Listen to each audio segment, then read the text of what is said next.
Well, hello, my fellow friends, my fellow neighbors, and my fellow shining stars. Our next trolley stop is here, and our next trolley stop is now, and it's quite a special one indeed.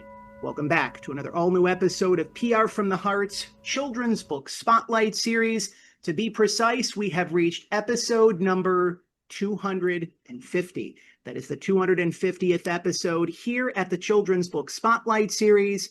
Here at PR from the Heart, welcome to a very special 250th episode celebration. My name is John Masiulionis, the manager of PR from the Heart, the host of the Children's Book Spotlight Series, and the author of the new award-winning children's book, Walking Each Other Home, Zachary's Mission, a Hospice for Children, published by Trolley Stop Publishing. Joined as always each and every Trolley Stop by my faithful furry friend and forever companion, little Forrest, who reminds me that he is my co-host on the Children's Book Spotlight Series and also my co-host in this wonderful and beautiful journey called life.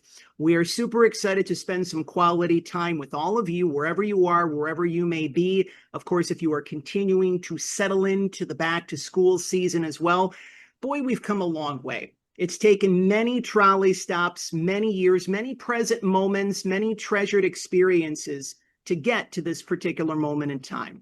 One of the calling cards of the Children's Book Spotlight Series since day one, since we first had the opportunity to bring this program into your minds, your hearts, and your lives, is to do our part in some small way to make the world a better place. To note the fact that when we take the time to share our stories, there really is healing that happens in our lives, healing that happens in the collective, and there's more hope that's put out into the world. And let's be honest, from 2018 through 2025, we have moved through quite a bit.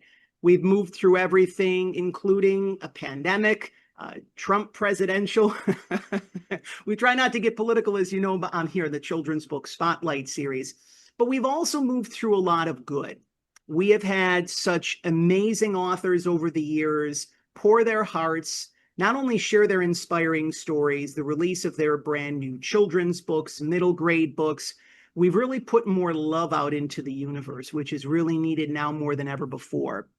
And it's interesting because as the program has been very intentional since day one, and when little Forrest and I were doing our part to curate this very special episode that you're watching, we were thinking, this episode really has to stand out. When we had the opportunity to interview Peter H. Reynolds on episode number 100, I believe, of the Children's Book Spotlight Series, that episode was super intentional.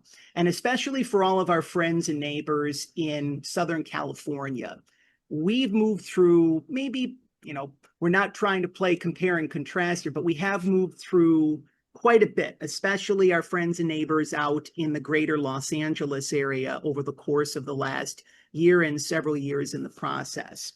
There's a beautiful new book that we're going to be spotlighting here on the program. It really helps when there's a new book that really helps to encapsulate what it is that we're trying to share, because it's long since been said that sometimes we may struggle to find the words to be able to share how we're feeling. And this is why if we're in one of those moments or situations, then we have such great resources of care. The late Fred Rogers coined the term when he was trying to secure $20 million worth of funding on Capitol Hill for then PBS.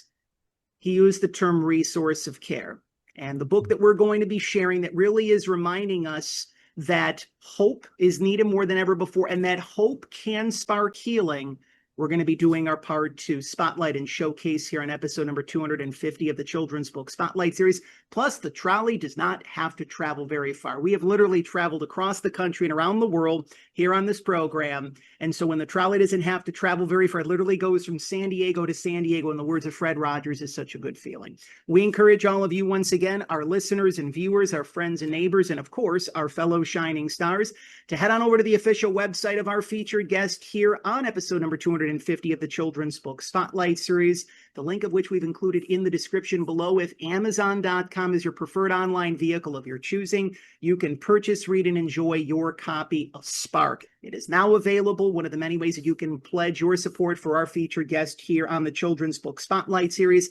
is by leaving a 5-star review of Spark. That lets Chris know that he's doing wonderful and much needed work for children, parents, families, educators, and as we like to say here on the program, those who love great children's books, middle grade books in the process. If you head on over to your favorite local library, your favorite children's or independent bookstore, and they do not stock their copies of Spark, make that kind recommendation. Let them know that you heard about it right here on episode number 250 of the Children's Book Spotlight series. And lastly, all educators, teachers, principals, librarians, school superintendents, one of the big things that we can do, we always ask ourselves, what can we do to make the world a better place? What can we do to put more hope into the world?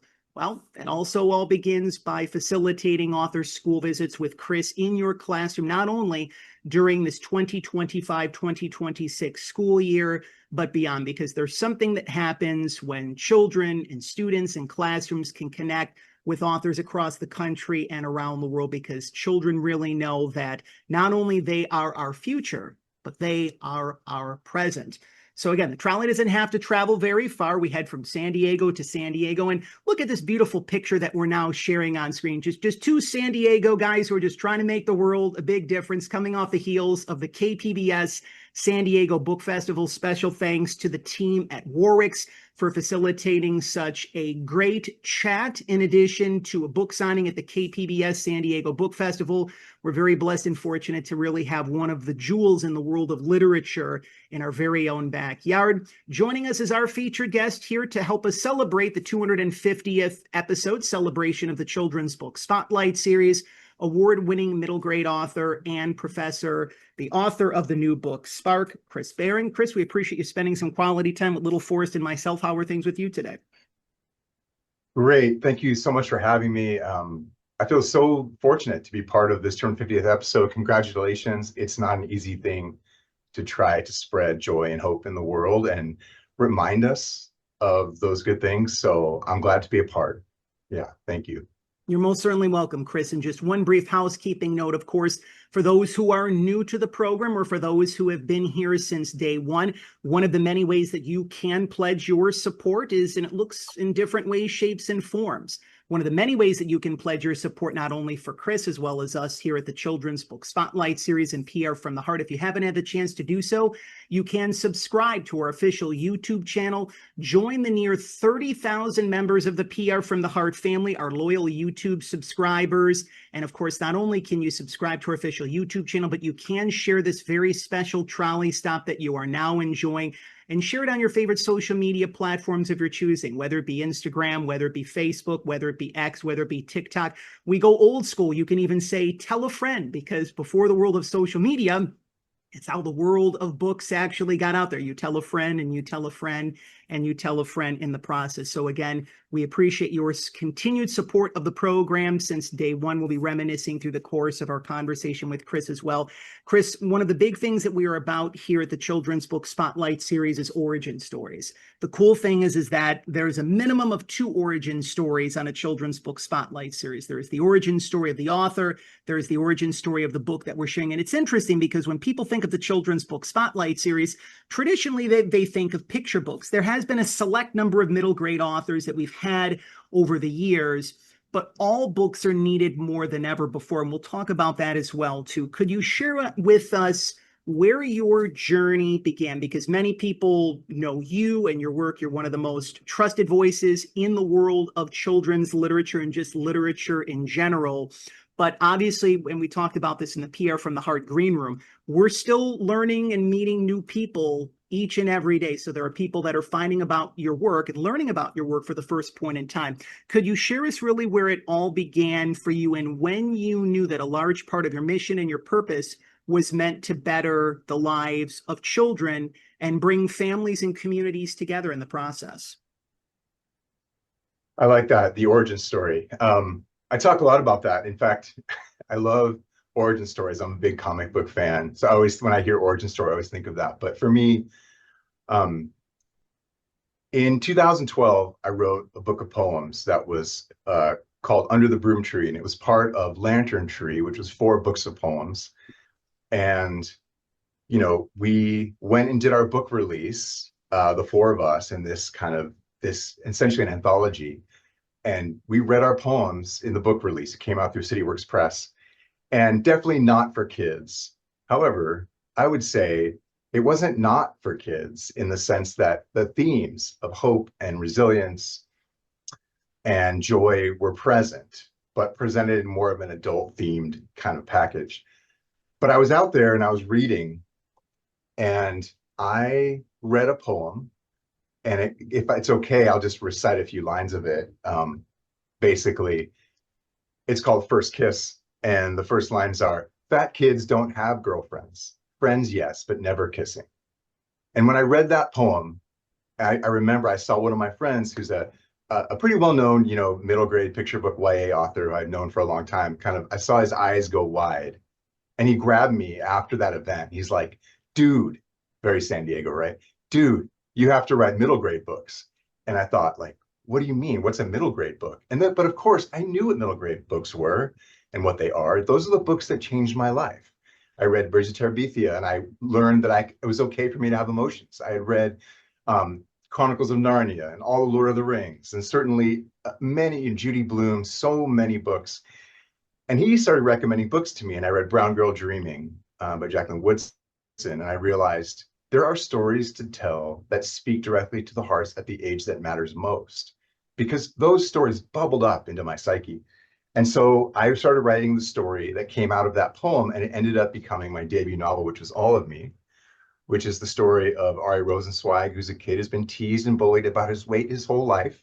But the summer between 7th and 8th grade, he decides to make a change. He thinks it's about losing weight, but it's much more about discovering who he is, about his friendships, about coming into his own identity.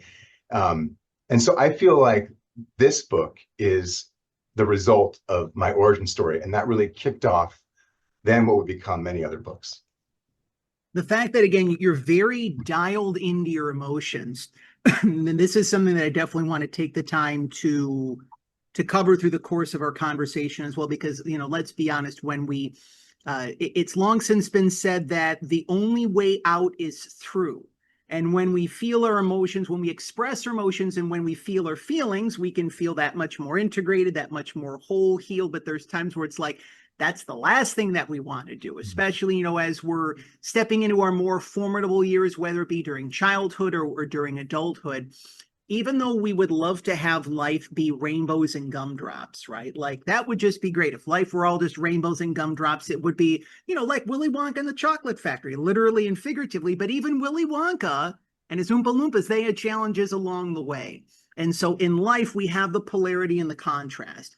For every positive, there's a perceived negative. For every up, there's a perceived down. But life is all about learning and growing. What are specifically some of the challenges and difficulties that you've experienced along your path? And what were some of the things that helped you to get through to the other side of those challenges and difficulties? In my own life, yeah, I think so many themes in my books come from my own life. And I get this question a lot, like how close are the stories you tell? And I think they're very close, because I think the experiences I've had, well, like you said, it's not all sunshine all the time. There are difficult things where your world comes crashing down. I, just like Ari and All of Me, dealt with body image growing up. It was always something present for me, even though I had, a really what I consider to be a great growing up. There were certainly challenges. It's okay. Can I just read to you just a quick part of the first part of All of Me? I think it sums up a little bit of one of the main challenges, which is how the book starts. Who am I? The life in my head seems so different from the life outside, where I'm so big that everyone stares, but no one sees the real me. My name is Ari Rosenzweig, and this year I'm the newest 7th grader at Mill Valley Middle School. I have sandy brown hair and green eyes like my father's. I'm average height, but I'm a fat kid, and I hate it when people call me names. Even though I'm overweight, I can still do everything everyone else can. Ride my bike, play video games, but people just see me as different, only notice who I am on the outside. And so it goes on to talk a lot about, who Ari is, because he also has so many other things going on in his life. And I think that's like all of us. Like, despite hardships, there are always interests and hobbies and passions that happen. And because in my family, my mother was an artist, and she really was called to go and live wherever that called her to. Because I grew up in New York City, but then we lived in Arizona, then we lived in the Bay Area, then we moved to Lake Tahoe, then we back to Laguna, then finally I went off on my own to college, but we lived many places. You know, some people have military families. I had an artist family. And in this artist family, you know, it was really subject to what she was wanting to do. And that sometimes meant socioeconomic hardship, financial hardship, challenges with friends. It led to some anxieties for me. Sometimes there were seasons where I stopped talking, which is a lot like characters in The Magical and Perfect. I sort of selective mutism. So there's a lot of things that impacted me growing up. But that did teach me about resilience, about moving forward, about understanding the world around me and how to make my way through it. I really appreciate you sharing this in the way in which you're sharing, because I feel that, you know, there are some people when they write books, it just comes from their imagination. And there's a huge number of those books where they maybe necessarily weren't inspired by a person or a real life experience.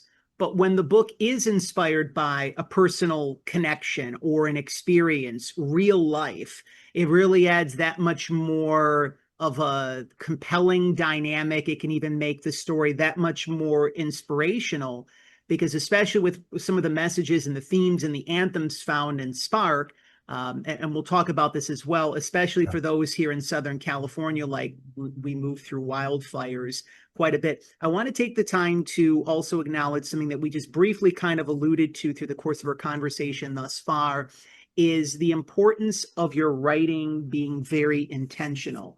It's long since been said, and I mentioned his name during our time in the PR from the Heart Green Room, the late Dr. Wayne Dyer. When he would go to write, he had this beautiful sacred space, and he had some images of his family, and some different sorts of other photos that he had. And he would always, in fact, he had the cover jacket of the book in front of him before the book was written. And it was just like, he literally felt like it was spirit or some sort of force that was flowing through him to pen the words. You were literally connected to the heart of your message. And that's something that it's not even just something that's a skill, it's something that really is a gift in many respects. Talk to us about the importance of writing with intention, but not even just that, living life with intention. Because one of the things that I feel kind of came through the pandemic is that beforehand, let's say if you're trying to get to know someone, right? There was always kind of that gray area. They're like, well, this person seems like they're on the up and up, but I'm not necessarily sure. And beforehand, like, you take some time to kind of get, to feel the person out. It feels that from the pandemic, now it's like we have this seventh sense where we really know if something or someone is meant for us to be on our path. And that really ties into the importance of authenticity, integrity, transparency, and intention, specifically on the thread of intention, because all of those ones, they really do blend in together. But talk to us about the importance of you writing with intention and living with intention, and really why that's, we don't want to come across like we're being preachy here, saying that this is something that needed, so to speak, for other people. But especially since we're trying to create a world that has more hope and authenticity, why that really is needed more than ever before as well. Yeah, I mean, I couldn't agree more. It's not always easy to be intentional, and I think I fail at it a lot. But I think maybe I come from a background that was at times unintentional, and there were consequences to that affected me. Challenges at home with my father and those kinds of things. I think when I had kids, I have three wonderful children, and I think when you have kids, you have to become intentional. And I know that I certainly did, and it really changed my worldview, my belief systems, my whole like approach to life was like, oh wow, like here is this chance to love people intentionally. And I think writing for young people and young at heart people came at the perfect time in my life, because my intentionality was so amped up from trying to be the best parent I could be. the writing really, I think, benefited from that.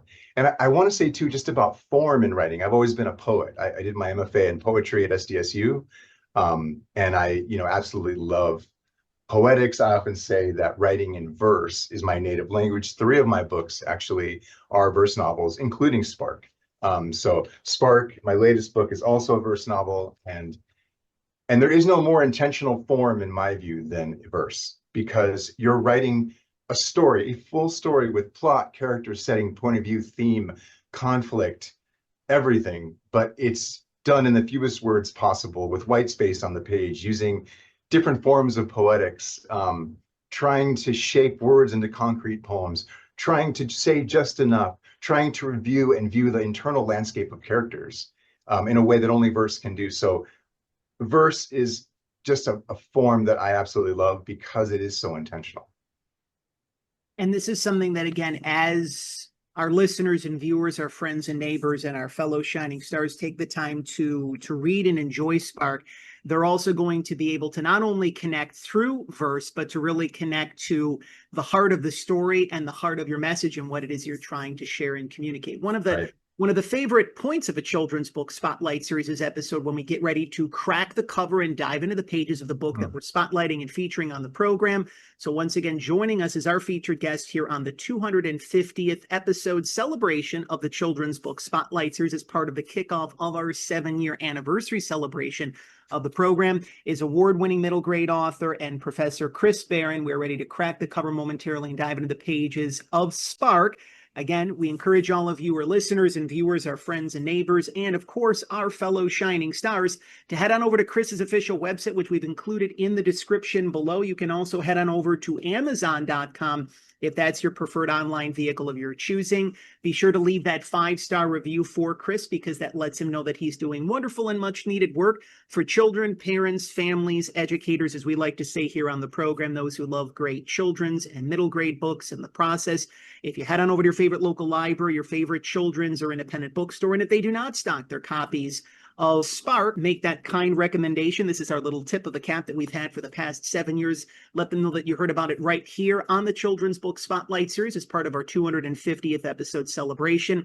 And of course, all educators, really a gentle yet guided call to action.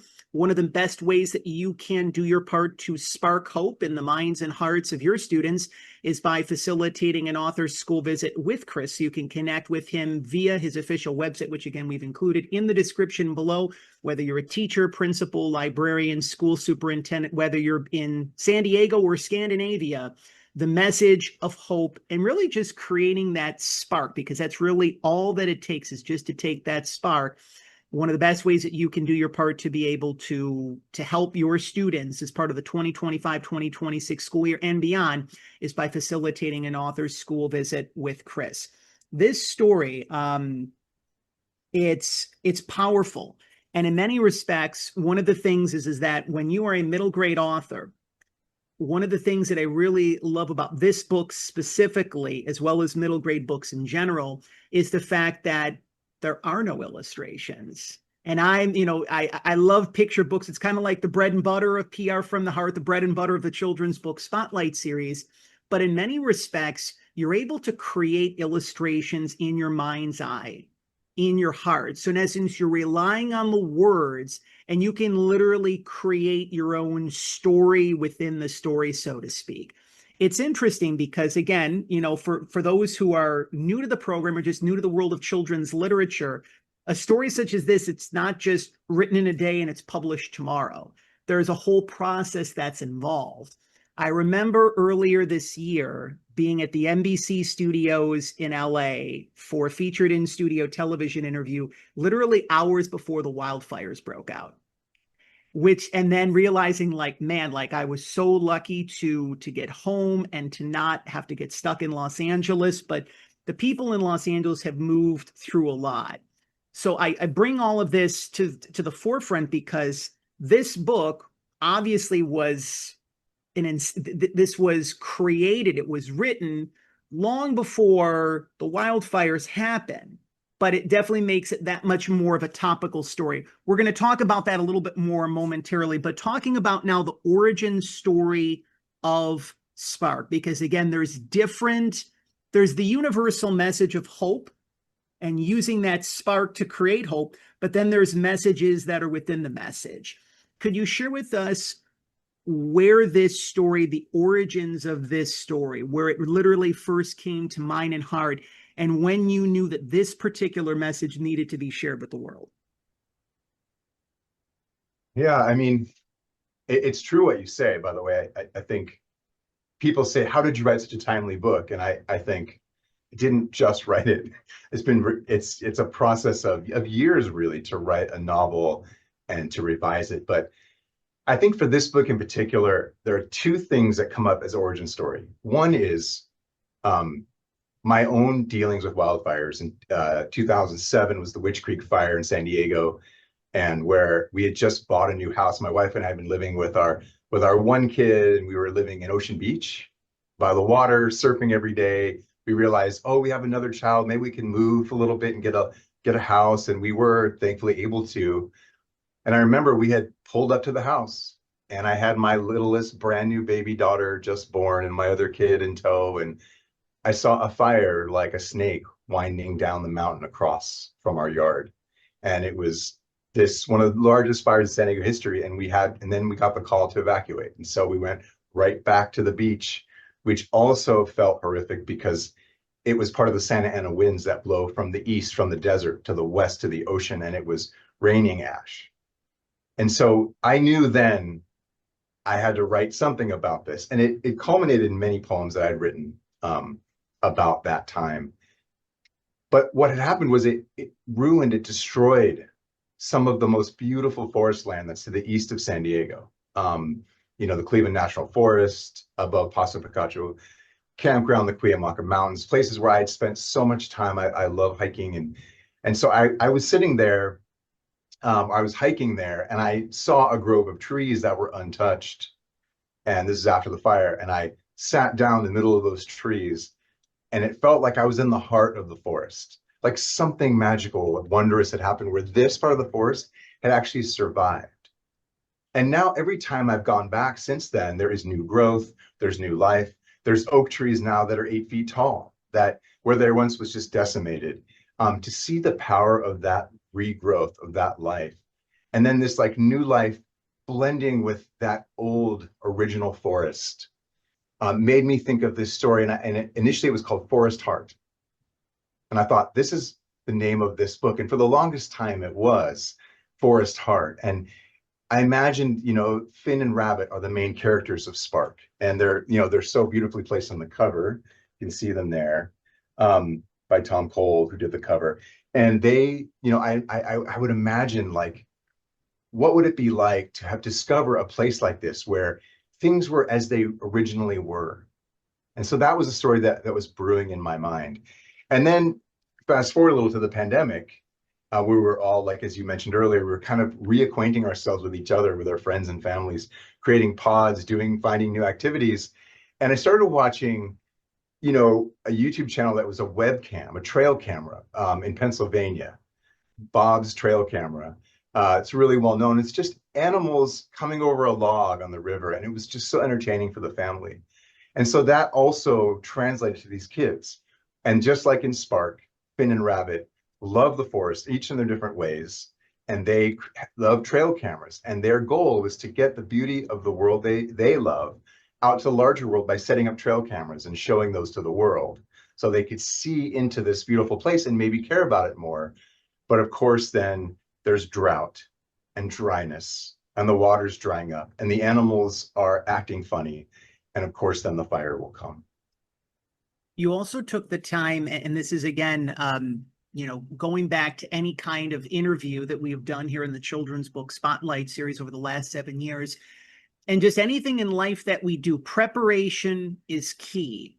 You actually took the time to meet with residents in Northern California who had to flee, who had to evacuate. So it's not like, okay, I'm going to integrate this message of wildfires, have this be one of the dynamics of the story, have it be one of the central backdrops.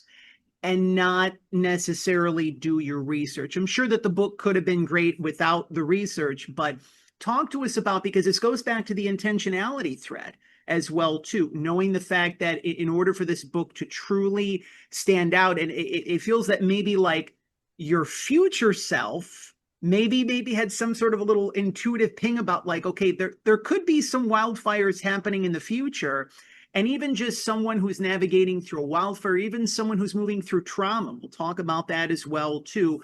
Talk to us about what it is that you learned through the process, not even just about like helping to shape and formulate the book, but when you talk to people who are moving through what could be the lowest of the lows, whenever we talk with someone and whenever we meet someone and we hear their story, there's something that does happen. There's something, it's a heart-opening experience. We can have more empathy, more compassion, more understanding.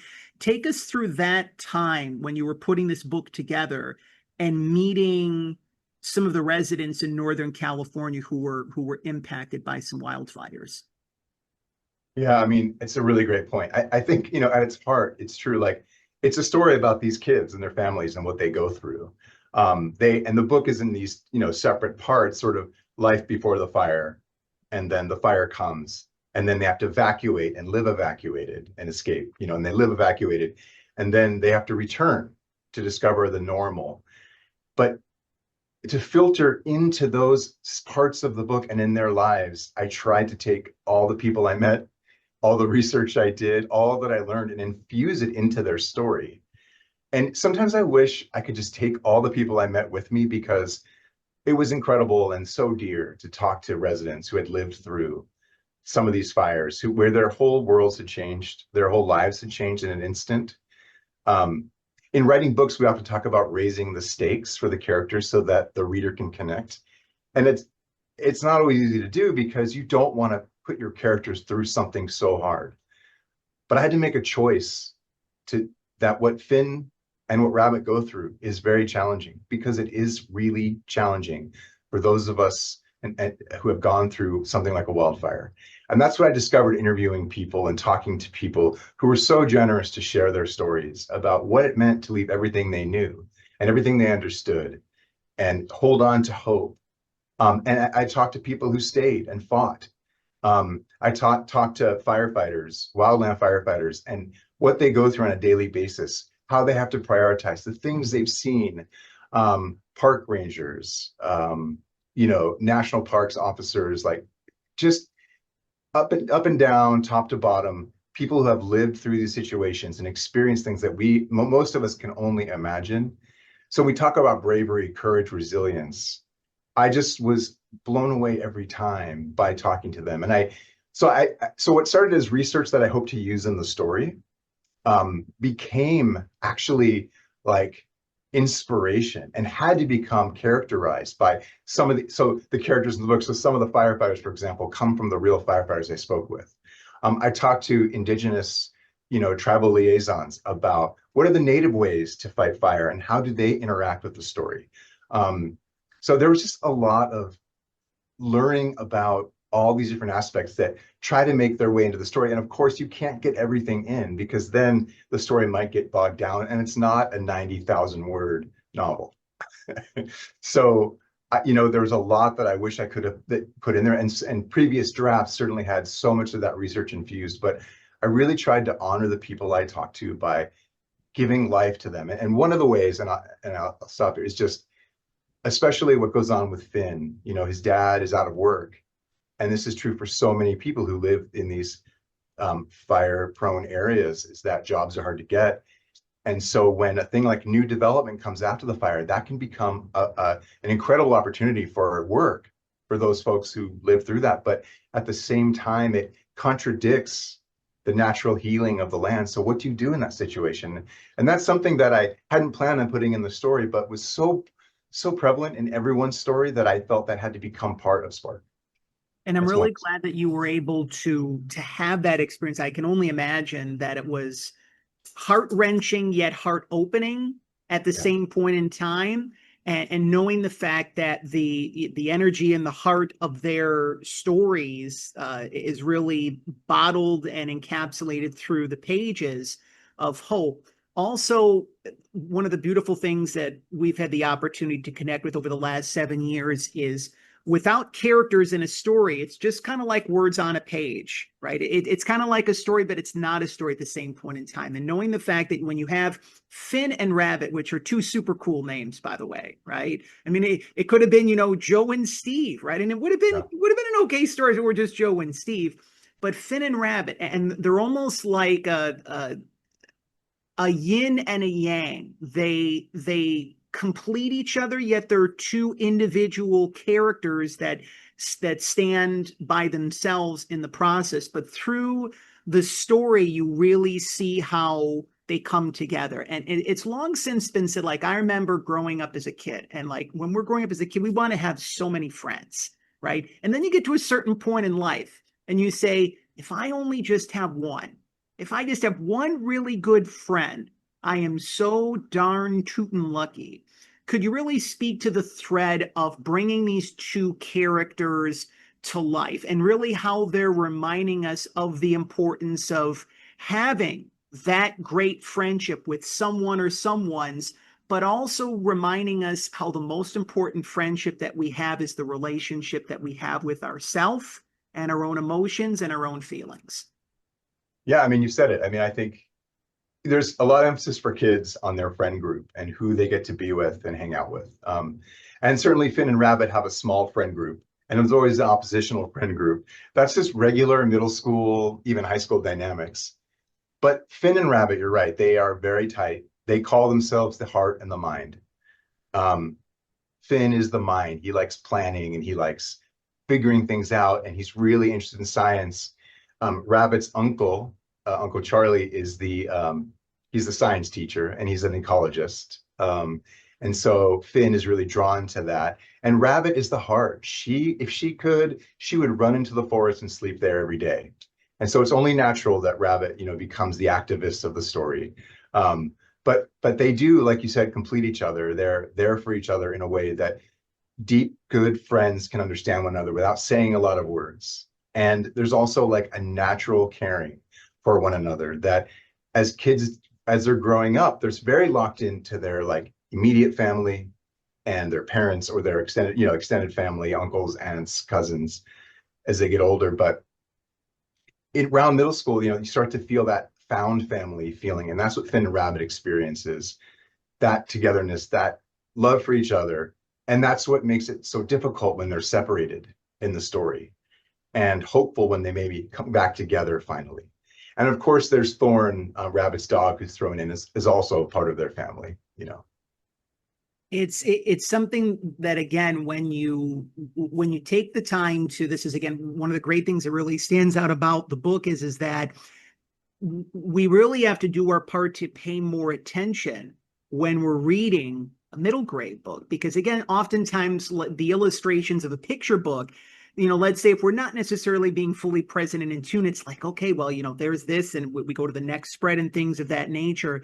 But one of the things about a great story is being captivated, and you really almost have an emotional, a visceral interest in the story. Like, I really hope that Finn and Rabbit not only survive, but they're able to thrive. And I think this is an important thread to be able to connect with, because people have asked me through the course of my life and moving through the different challenges that I moved through, moving cross country, just literally starting a fresh life, leaving Western New York 5 years ago. But before that, moving through a testicular cancer diagnosis 10 years ago, loss of my grandmother 12 years ago.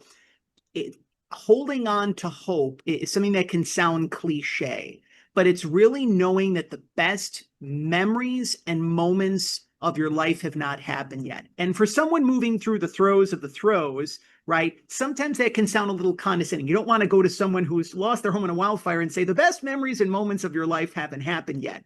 They really want to be with their emotions and feelings, and it's so important to be able to provide the support and hold that space in the moment.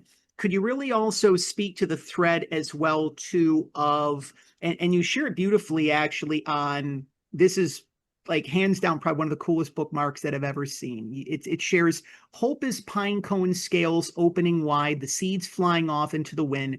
Hope is oak saplings coming to life in the ashy earth. Hope is discovering the world again with your friends. Hope is believing that the ones you love you back, even if you can't see them.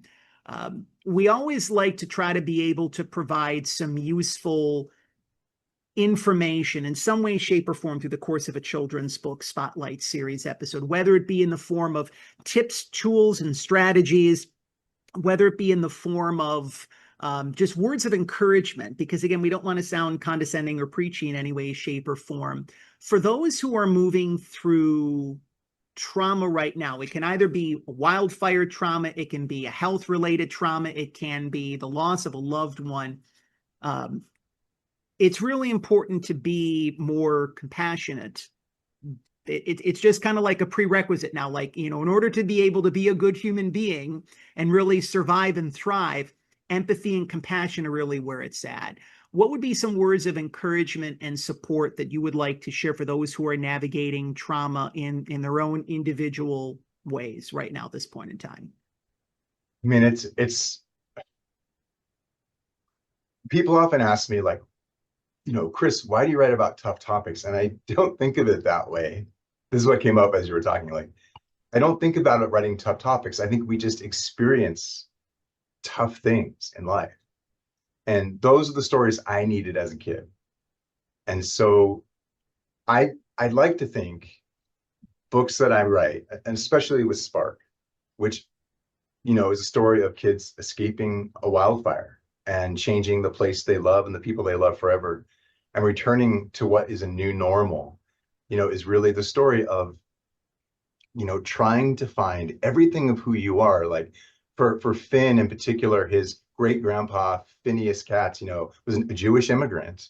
And they take the portrait of Phineas with them when they're evacuating, because he always talked about he had to uproot his family and hopefully plant roots somewhere else.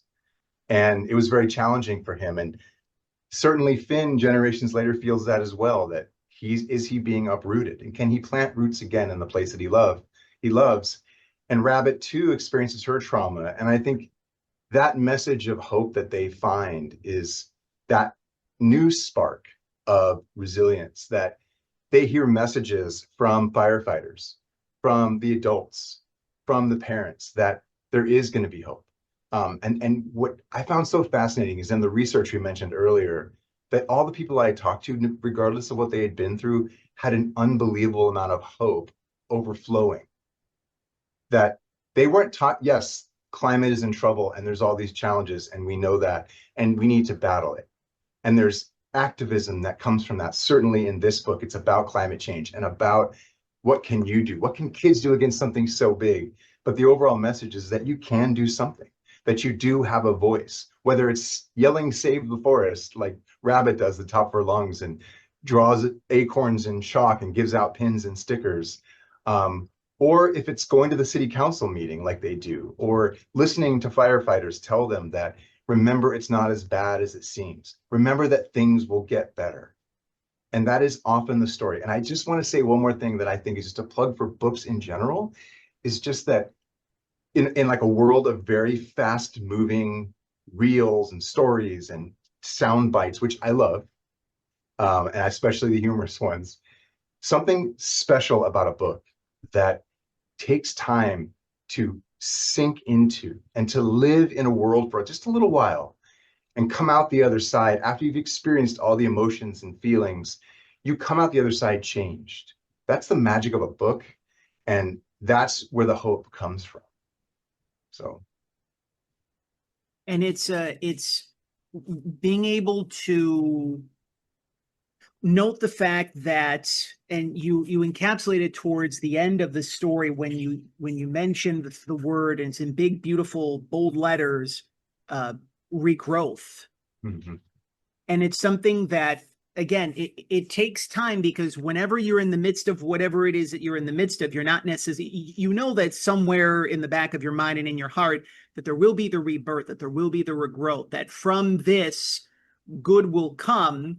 And it's just knowing the fact, like being able to put this kind of message out there, all it takes is the spark. So you're just doing your part to create that spark. And I feel that if there is some sort of additional useful information that we can share as well too, sometimes we ask ourselves, with everything that's happening in the world, through the course of the last 7 years, we've seen everything from a pandemic to the murder of George Floyd, to wildfires and climate change, and to everything Donald Trump. We'll just basically put it to you that way, not to get too super political.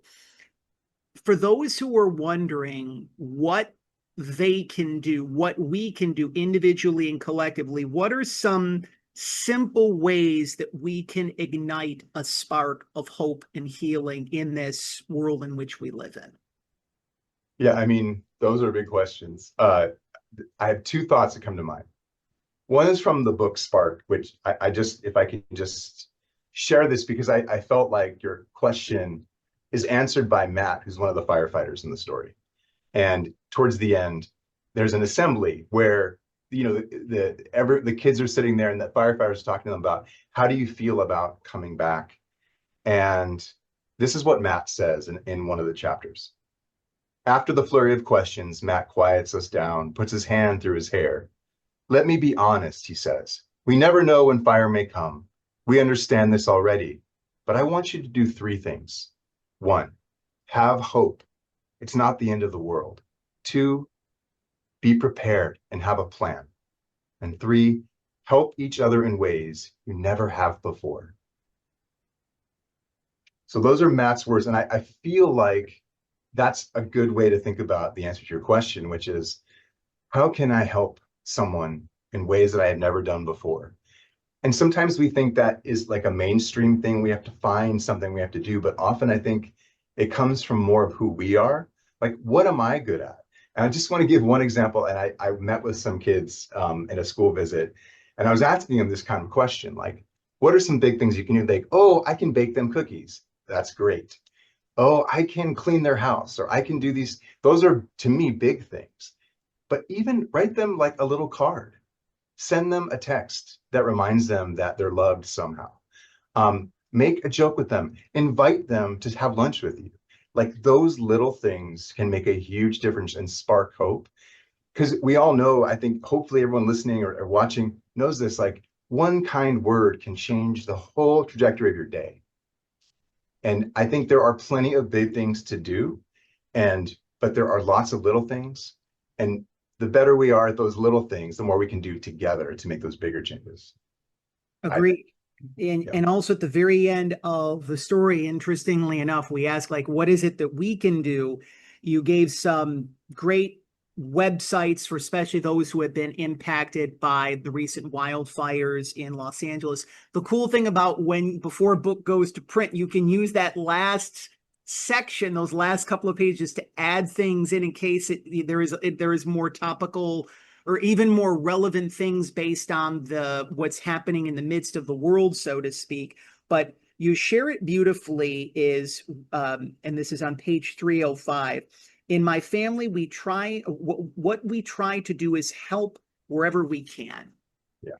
And it's just a matter of, if you can do your part, some people call it your higher self, some people call it your conscience, some people call it your heart, some people might call it voice of God or voice of spirit. If you feel guided and inclined to do something, to lend a helping hand, trust that and follow that. And also, of course, a huge big shout out to all of the first responders, whether it be firefighters, police officers, EMTs, those who donate their time through charities and nonprofit organizations, not even just in Southern California, not even just across the country, but around the world, because you are making more of a difference than you realize. We're beginning to wind down our time with our featured guest here on episode number 250 of the Children's Book Spotlight series as part of the kickoff of our 7-year anniversary celebration. Award-winning middle grade author and professor Chris Barron. We are fully immersed in his brand new book, Spark, which is again now available. Again, we encourage all of you, our listeners and viewers, our friends and neighbors, and of course, our fellow shining stars, to head on over to Chris's official website, which we've included in the description below. You can also head on over to Amazon.com. If that's your preferred online vehicle of your choosing. One of the many ways that you can pledge your support for Chris to let him know that he's doing wonderful and much needed work for children, parents, families, educators, and as we like to say here on the program, those who love great children's and middle grade books, is to leave that 5-star review. If you head on over to your favorite local library, your favorite children's or independent bookstore, and they do not stock their copies of Spark, make that kind recommendation. Let them know that you heard about it right here on episode number 250 of the Children's Book Spotlight series. And lastly, a shout out to all educators, teachers, principals, librarians, school superintendents. You can ignite a spark of hope, a spark of healing in the process by facilitating an author's school visit with Chris as part of the 2025-2026 school year and beyond. Again, we've included Chris's official website in the description below. We always close out every Children's Book Spotlight series episode in 2 big ways. We're huge, in case if you weren't necessarily connecting with the whole neighbor reference, we're huge fans and supporters and proponents of the work that the late Fred Rogers did through Mr. Rogers' Neighborhood. And in many ways, shapes, and forms, he did this through his time on the neighborhood, when he spoke at college commencement speeches, when he visited sick children in hospitals all across the country. Most notably, he did this, Chris, when he received his Lifetime Achievement Award at the Daytime Emmys shortly before he passed from stomach cancer. He always encouraged us to remember those who helped love us into being. And that was his way of saying, remember those people in our lives, our friends, our neighbors. I use the term earth angels, who came into our lives. It may be for a glimmer, it may be for a gigantic chapter of our lives. And it's really been such a good feeling over the years to allow the guests that have been on the program to be able to share those people by name that have made an indelible impact on their mind, their heart. Who are some of the people that you would like to publicly recognize here on episode number 250 of the Children's Book Spotlight series that have helped love you, Chris Barron, into being? Wow, I got a little emotional thinking about that.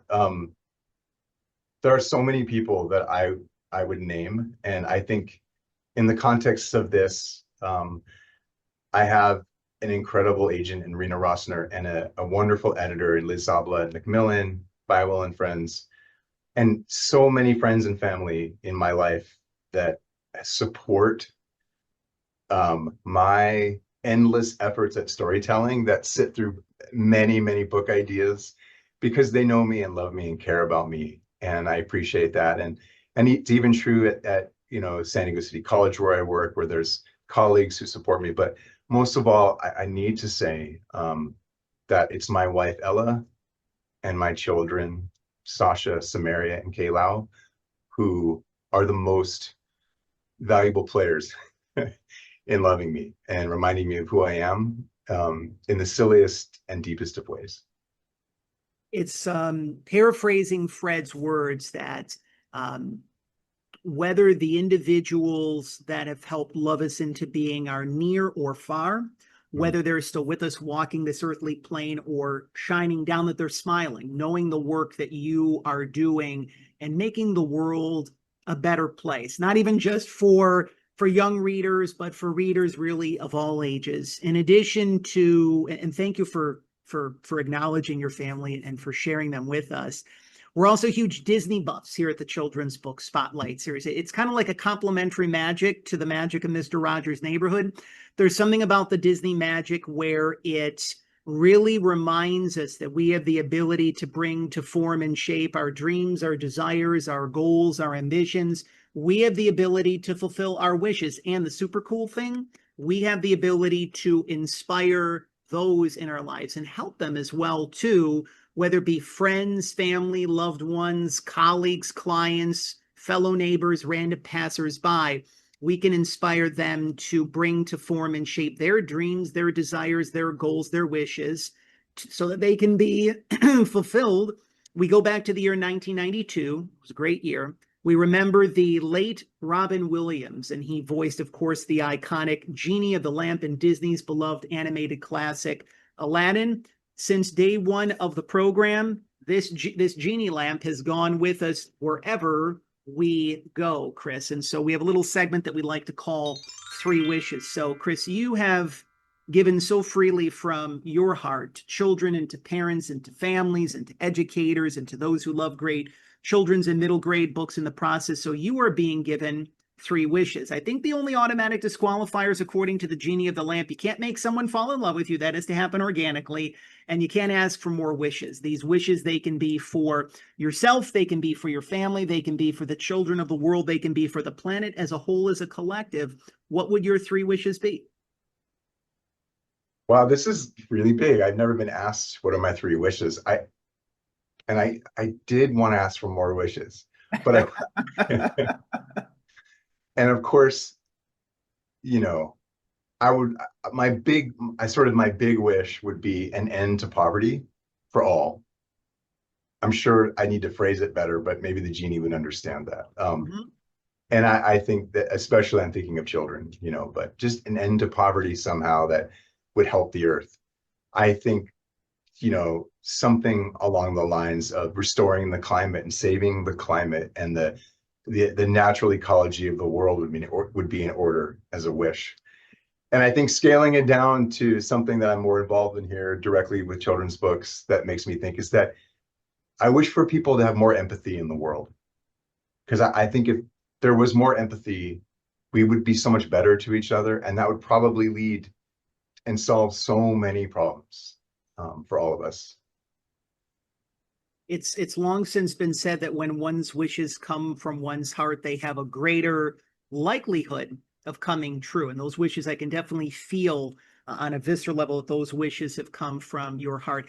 If you were a big fan of movies in the 80s and 90s, you and we remember the late movie critic duo Siskel and Ebert. When they loved a film, they gave it not one thumb up, but they gave it two thumbs up in the process. So one of the fastest growing endorsements in the world of children's literature over the last 3 years has been When My Pride and Joy, Little Forrest, gives two paws up for a brand new book that we are sharing on the Children's Book Spotlight series. And Little Forrest loves when I love to read with him. And of course, when we take the time to read a middle grade book, then he also gets more quality time with me. Because, the picture books, they can take a couple minutes, maybe up to 15 minutes if it's a little bit of a longer one.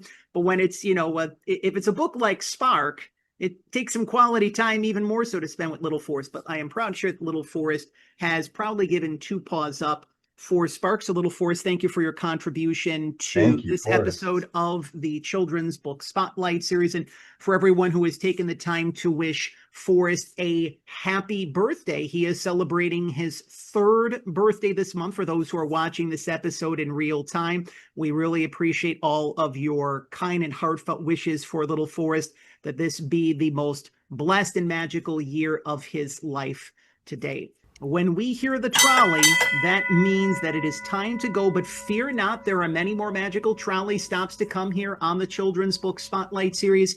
Raise your hand if you have had fun as part of our 250th episode celebration of the program. We see hands up from Chris, hands up from myself, hands up from, paws up from Little Forrest, and hands, most importantly, up from the little ones on screen. As we like to say, that means mission accomplished, job well done. Once again, we encourage all of you, our listeners and viewers, our friends and neighbors, and of course, our fellow shining stars, to purchase, read, and enjoy your copy of Spark. It is now available courtesy of our friends and neighbors at Feiwel and Friends, of course, a division of Macmillan.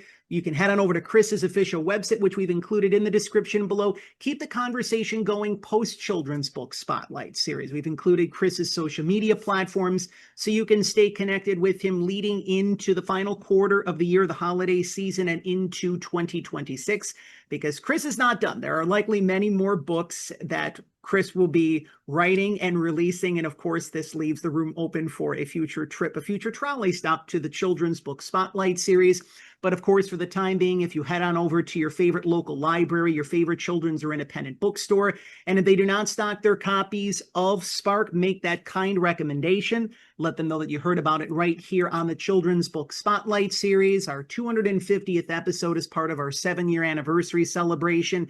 And again, for all educators, teachers, principals, librarians, school superintendents, you can connect with Chris via his official website, which we've again included in the description below, to schedule your author's school visit, not even just for the 2025-2026 school year, but this is a very timeless message. We will need hope 5 years from now, 10 years from now, 50 years from now.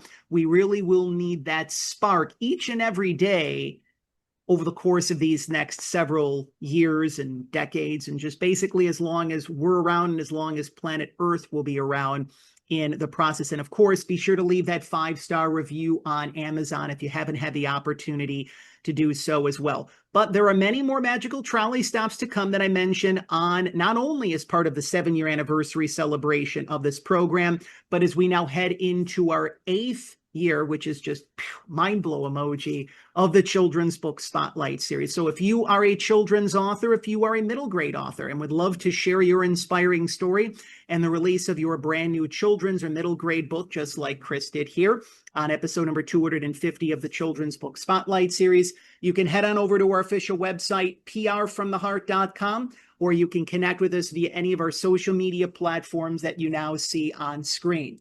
Instagram, Facebook, X, all at PR from the Heart. Of course, our sister program of the Children's Book Spotlight series, we mention his name once or twice or thrice. If you remember the late Fred Rogers, if you remember Mr. Rogers' Neighborhood, then you most certainly, of course, remember the beloved Mr. McFeely. We are very proud and privileged and blessed to call that man not only a friend, but a colleague here at PR from the Heart. The sister program of the Children's Book Spotlight series is the Neighborly Reviews Bookcast. That is where David and I, we take the time to deliver heartfelt reviews of the newest children's books that are available in the kidlit community from the shining stars in the world of children's literature, both traditionally published and self-published. If you are a children's author and would love for David and I to deliver a heartfelt review of your brand new children's book and a forthcoming edition of the Neighborly Reviews Bookcast, you know where to connect with us. And of course, there are many children's authors across the country and around the world whose journeys are beginning to take flight even more so. We have been very blessed over the last 11 years to be of service to some of the top voices, the leading names in the world of children's literature, from celebrities like the iconic Sharon Lois and Bram's, that's right, Skinnamarink Dinky Dink, Skinnamarink Doo, we love you, to John Parra, to Catherine Roy, and for those authors whose journeys are just beginning. And we're very grateful for that. So if you are a children's author and are needing dedicated PR publicity support to create a book media tour in a city of your choosing, or a national book media tour, as we are now entering into our 12th year of service for children's authors and middle grade authors across the country and around the world, head on over to our official website, prfromtheheart.com, schedule your courtesy connection call, and again, let us see how we can be of service to you. Again, one final time, you can head on over to Chris's official website. Be sure to read, enjoy, and review Spark, which again is now available. Stay connected with him on social media. Social media, of course, in the description below as well, in addition to Chris's official website. Leave that 5-star review. Of course, if you feel guided and inclined to do so, you head on over to your favorite local library, your favorite children's or independent bookstore. If they don't stock their copies of Spark, simply make that kind recommendation and say, this book is needed in your bookstore or in your library. And not just because, you know, John and Little Forrest said so, because really the anthem, the messages that you will feel within the heart of Spark will truly stand out to you. And then, of course, for all educators, teachers, principals, librarians, school superintendents, you can head on over to Chris's official website and schedule your very own author's school visit in the process. But when we hear the trolley, again, that means that it is time to go. We want to thank you for your continued support of PR from the Heart and for your continued support of the Children's Book Spotlight series. I've said this since day one, since episode 1 of the program to now episode number 250, that without you, there would be no us. If these messages that we have shared throughout the course of episode number 250 have brought healing into your mind and heart, and if anything, if you now have a little bit more hope that tomorrow can be a better day for you and for our planet. If you feel that this message, these messages found within the pages of Spark can help someone in need, subscribe to PR from the Heart's official YouTube channel if you haven't had the chance to do so. share this very special trolley stop that you have just enjoyed. That has been episode number 250 of the Children's Book Spotlight series on your favorite social media platforms of your choosing. Again, for all of the members of the PR from the Heart family, our loyal YouTube subscribers, nearing 30,000, we want to thank you specifically as well for your continued support of the program through all of these years. So again, we want to thank you for your continued support of PR from the Heart and the Children's Book Spotlight series. Before we fade to black and exit stage left as the beloved this dates us, but if you remember the cartoon Snagglepuss, he would always say exit stage left. We remember and we feel the presence of the late Fred Rogers whenever we do an episode of the Children's Book Spotlight series, whenever we are here in our studios communicating with all of you, and when we take the time to be of service each and every day in the work that we do for children's authors at PR from the Heart. Did you know that Fred Rogers weighed 143 pounds during the course of his entire natural adult life? Chris, little Forrest, John, you might be wondering, if you're asking us, like, why are you mentioning this as we fade to black? Well, there's a reason why we're doing that. Fred, in his own private numerology, reminded us of our inherent worth and our inherent value, and he knew what he was doing in many ways, shapes, and forms through his natural adult weight. Because there's one letter in I, 4 letters in love, 3 letters in you. As a little tip of the cap to Little Force, as a little tip of the cap to Chris, and as a little tip of the cap to all of you, our friends and neighbors, our fellow shining stars who have supported us since day one of the program. We share our favorite 3 numbers of 243. There's 2 letters in we, 4 letters in love, and 3 letters in you. That is our reminder to all of you that you are loved, that you are whole, that you are healthy, that you are complete, that you are special, that we see you. We see your inherent worth. We see your inherent value, and that we like you and that we love you just the way that you are. It's been such a joy to continue to keep Fred's memory and legacy alive in our own simple, small way here at the Children's Book Spotlight series. And as we mentioned, there are many more magical trolley stops to come. So here's to another. I have my Mr. Dress-Up mug for all of our Canadian fans that are out there. If you remember Mr. Dress-Up growing up, he was like the Canadian version of Mr. Rogers. So here's to another 250 episodes and then some of the Children's Book Spotlight series. So again, we want to thank you for your continued support of PR from the Heart, for your continued support of the Children's Book Spotlight series, for your continued support of children's authors and middle grade authors such as Chris, who are doing wonderful and much needed work for children, parents, families, educators, and as we like to say here on the program, those who love great children's books and middle grade books, for the pillars of our community, local libraries and children's and independent bookstores. But above all else, we want to thank you for helping us to walk home the children of the world, our fellow friends, our fellow neighbors, and our fellow shining stars. For Chris Barron, for Little Forrest, for myself, John Masiulionis, thank you for joining us for this very special trolley stop, the kickoff of our 7-year anniversary celebration of the Children's Book Spotlight series for episode number 250 of the program. Again, without you, there would be no us. So again, thank you for helping us to walk home the children of the world, our fellow friends, our fellow neighbors, and our fellow shining stars. Goodbye for now.